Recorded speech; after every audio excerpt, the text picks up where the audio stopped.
Hai semuanya, kalian pernah ngerasain jantung berdebar kencang tanpa sebab? Khawatir berlebih sampai sulit tidur? Di video kali ini kita akan bahas tentang kecemasan. Kita akan cari tahu apa itu kecemasan, gejalanya, penyebabnya, dan yang paling penting bagaimana cara mengatasinya. Siap-siap ya!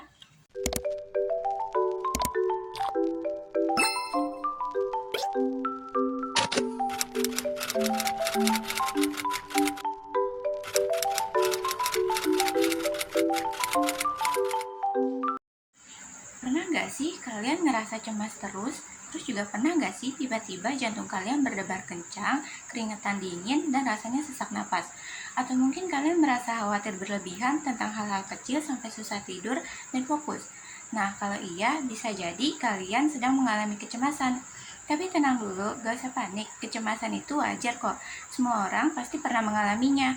Tapi kalau rasa cemas ini udah mengganggu aktivitas sehari-hari kalian, bahkan bikin kalian takut dan menghindari hal-hal tertentu, itu baru perlu diwaspadai. Kecemasan itu kayak apa sih?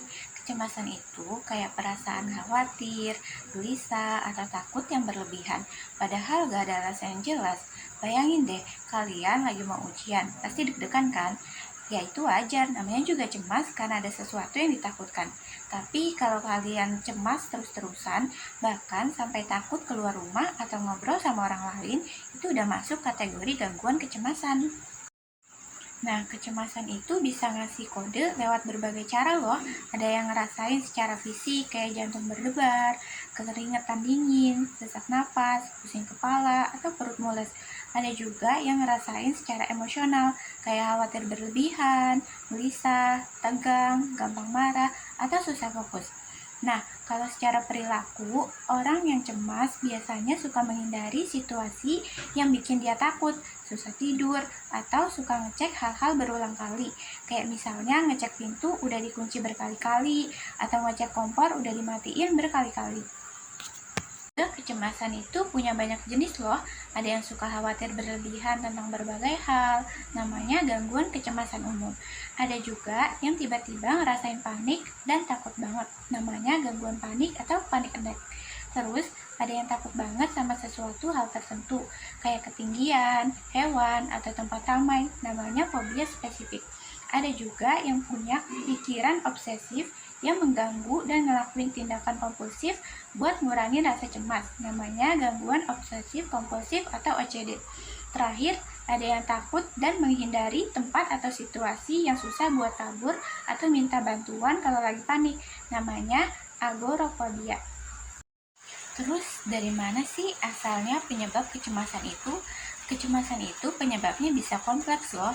Ada yang karena faktor genetik, jadi dia punya riwayat keluarga yang juga mengalami gangguan kecemasan. Ada juga yang karena faktor lingkungan kayak trauma masa lalu, stres berkepanjangan, atau perubahan besar dalam hidup. Faktor biologis juga bisa jadi penyebab kayak ketidakseimbangan kimiawi di otak. Terakhir, faktor psikologis kayak cara berpikir yang negatif dan tidak realistis juga bisa memicu kecemasan. Terus cara ngatasinnya gimana? Jangan khawatir, kecemasan itu bisa diatasi kok. Ada beberapa cara yang bisa kalian coba. Yang pertama, itu bisa dengan terapi. Terapi perilaku kognitif atau CBT adalah salah satu terapi yang paling efektif buat mengatasi kecemasan. Yang kedua, obat-obatan. Obat-obatan anti kecemasan bisa membantu ngurangin gejala, tapi harus digunakan di bawah pengawasan dokter ya. Yang ketiga, relaksasi. Teknik relaksasi kayak meditasi, yoga, dan pernapasan dalam bisa membantu ngurangin stres dan kecemasan. Yang keempat, olahraga. Olahraga secara teratur bisa membantu ngeboost mood dan ngurangin kecemasan kamu loh. Yang kelima, yang pasti ya gaya hidup sehat. Dengan tidur yang cukup, makan makanan bergizi, dan menghindari kafein dan alkohol juga penting buat menjaga kesehatan mental.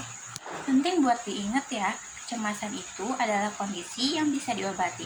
Kalau kalian ngerasain kecemasan yang mengganggu kehidupan sehari-hari, jangan ragu buat cari bantuan profesional. Ada banyak orang yang peduli dan siap bantu kalian buat ngelewatin masa-masa sulit ini. Perlu diingat juga ya, jangan mudah self-diagnose. Salah-salah kamu bisa jadi kena panic attack gara-gara ngerasa diri punya gangguan kesehatan mental, padahal belum tentu benar. Jadi, silakan konsultasi ke psikolog atau psikiater profesional ya. Nah, itu dia pembahasan kita tentang kecemasan hari ini. Semoga video ini bermanfaat dan membantu kalian lebih memahami kecemasan serta cara mengatasinya. Jangan lupa like dan komen positif video ini ya. Sampai jumpa di video selanjutnya.